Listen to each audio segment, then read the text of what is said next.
New this morning, for the past 39 years, CATCO has brought professional theater to Columbus.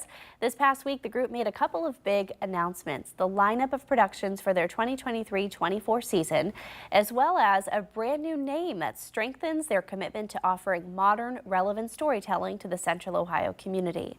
Photojournalist Bram Folk reintroduces us to the group. Tonight, we are announcing a new name: the Contemporary Theater of Ohio.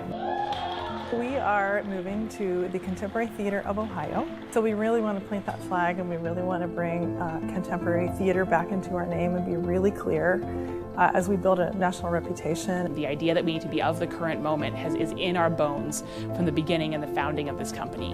And at the same time, the fact that now everyone knows that we are called the Contemporary Theater of Ohio means we better be contemporary and we have to be of Ohio. So I'm picking plays that feel relevant to Central Ohio, that are ideas and topics that people are talking about right here, right now. You know, this past season we did 9 to 5, focused on, gender pay equity and harassment in the workplace, and Indecent in the fall was around anti-Semitism and censorship. And unfortunately, all those issues are as relevant today as they were, many, many years ago. The plays that we're doing in next season feel fresh and new. They're not always plays that you've necessarily heard of, that you've gotten to see in Columbus before. We start in September with a play called POTUS. It's a contemporary farce, lots of running around, crazy things happening. I'm supposed to meet a woman about the position. Okay, which woman? Which lady? The first lady? No, I can't remember her name.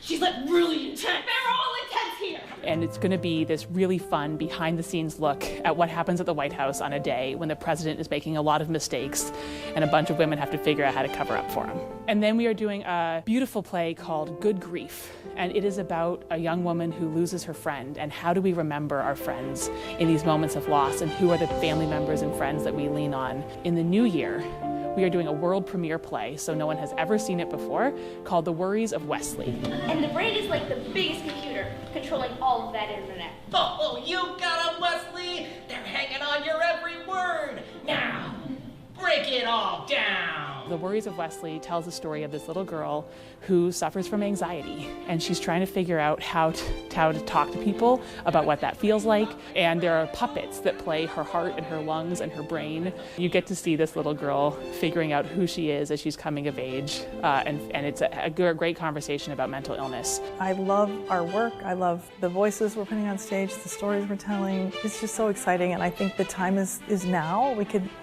can all use a little more empathy in our lives, and I think that's how we get to understanding, bringing people together, shared experiences.